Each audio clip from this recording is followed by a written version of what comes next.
napalilisang na traffic ang atong mga sinagyan ngayon dun sa Cagayan de Oro. Grabe ka makalilisang na traffic ang nahitabo.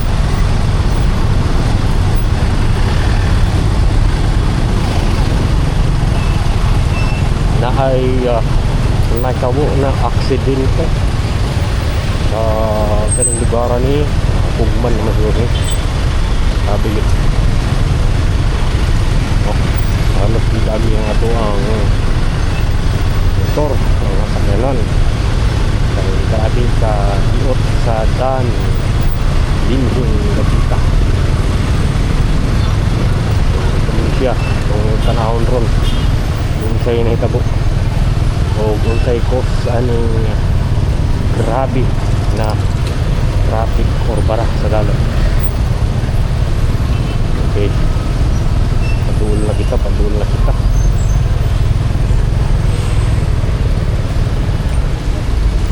Tingnan natin kung ano yung sanhi ng napakatinding traffic ngayon.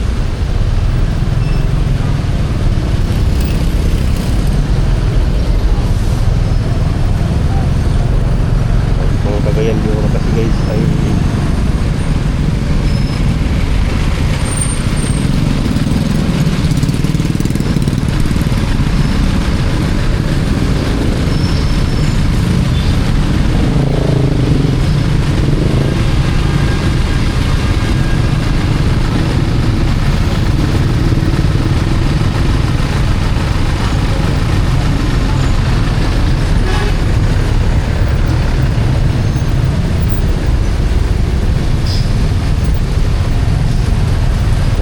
papansin nyo dito ay hindi na ako lumulusot sa bilis sapagkat magiging rough ka rin pagdating sa isang mahal.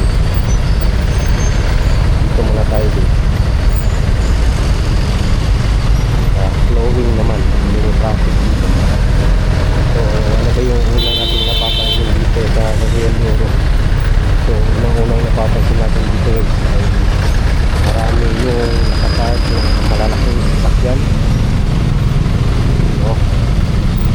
At yung iba nga ay trailer pa. So kita nyo naman itong trailer na ito na tugo na kabara sa daan.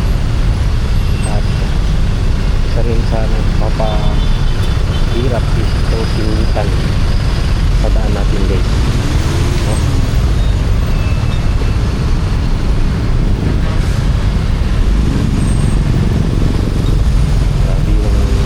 Lang guys. So dito na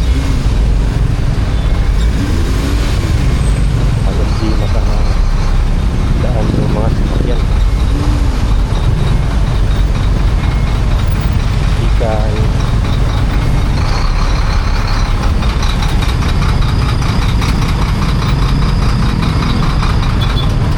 ito, bakit kasi dyan ka nakapark boss? At ito rin sanhi ng matinding traffic itong lalaking mga sasakyan kasi unang-una itong daan na ito ay masikip na, no? So kung daragdagan pa ng mga nagkaparada ng mga sasakyan ay talaga namang nagkakaroon ng matinding traffic dito sa Cagayan de Oro. Ito na tayo guys. Grabe talaga. Isang ambulansya, hindi makadaan ang ambulansya guys.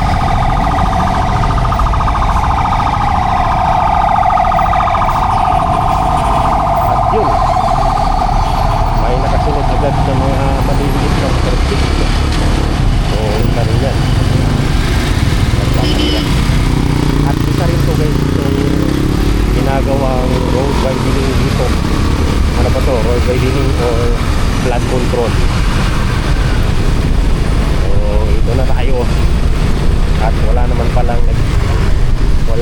palang aksidente. So yun lang yung ginagawang loko itong taxi driver na ito. Akala siguro niya hindi siya nakabidyo. Oh, LTFRB.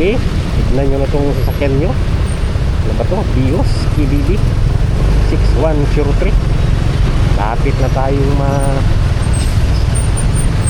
kumambling dito ah. Ayan.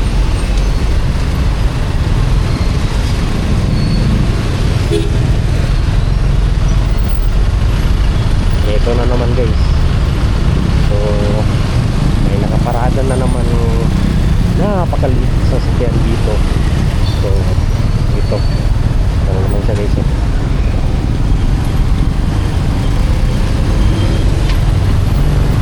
Ito talaga yung nagsasali ng matinding traffic dito sa Cagayan de Oro City. Yung mga truck na to, grabe naman yung mga truck na to. Hali only. No?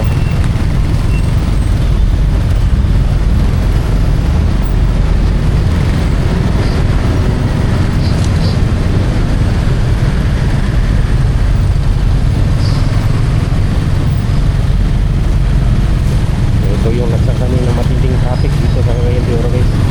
Yung mga malalaking sasakyan, ginagawang parking space itong daan na dapat sana ay ginagawang parking area nila. As you can see guys, napakadami talaga.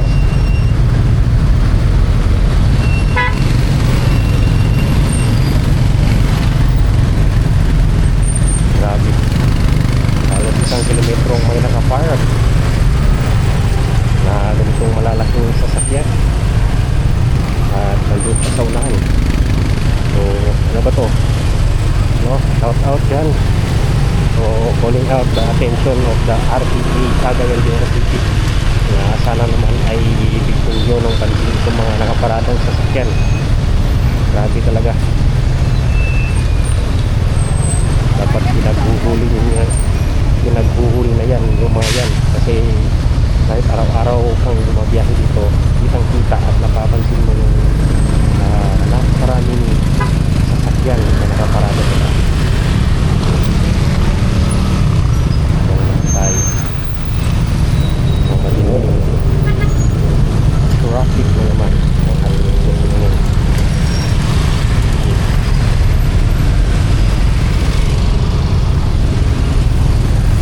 Muna tayo dito.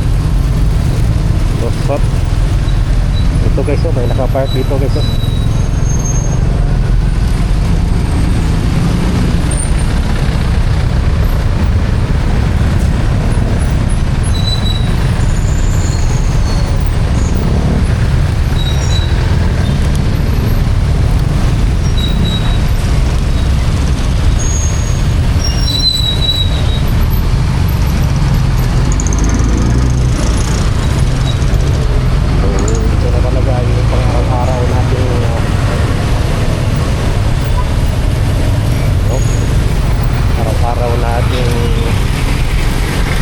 Paglaban dito sa Cagayan de Oro City, itong matinding traffic. So ano ba yung kailangan gawin dito? So unang-una siguro dapat magkaroon ng striktong pagpapatupad sa panghuhuli sa mga nakapark, so nakaparada dito sa gilid ng daanan ng Cagayan de Oro. Kasi unang-una guys, napakasikip na ng daan, no? Parang pag i-kumpara mo to sa daan patungong Bukidnon ay talagang maliit na yung daan nila, tapos isa sa pinaka nakakagali ay napakaraming nakapark na sasakyan. Walang disiplina yung mga tao dito eh, no? So ano bang dapat gawin dito? Ano dapat aksyonan po ng gobyerno natin dito sa Cagayan de Oro City? Grabe yung formation na nagdudulot ng matinding traffic. Tignan nyo naman, 1, 2, 3 lanes na yung daan nila, 6 lanes, tapos putol-putol pa na pag 6 lanes, no? Grabe talaga. Tapos may mga ginagawa pa dyan sa mga tulay na napakaliit, tapos napakatagal matapos, maabot ng 6 guys bago matapos. Diyos ko naman. Bato. At tignan nyo naman guys. Kasi season din talaga yung mga maliliit na sasakyan. Sinisingit ang sa bilis. Kaya yun yung nagiging sa mga traffic ng kakaroon talaga ng mas nagiging pang pagpara. Yan. Ito na naman.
Guys, ganun din, napakaraming nakapark na malalaking trailer.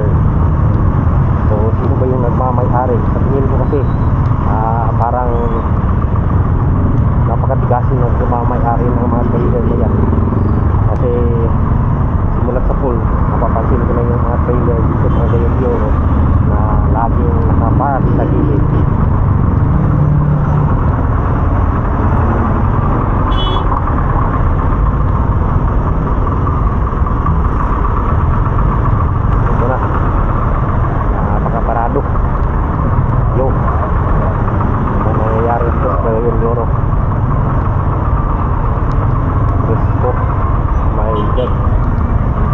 Grabe yung traffic sa Gayong guys.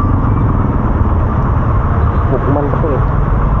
Parang magdadalawang oras na tayong nagmamaneho dito. Grabe.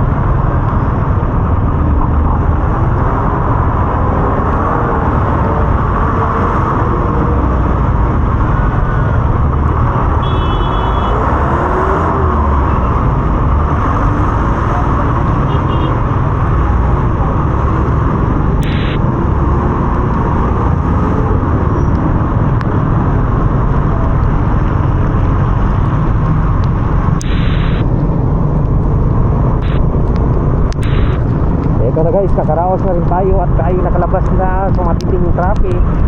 So hopefully na tuloy-tuloy na itong ayan na naman. Ito na naman.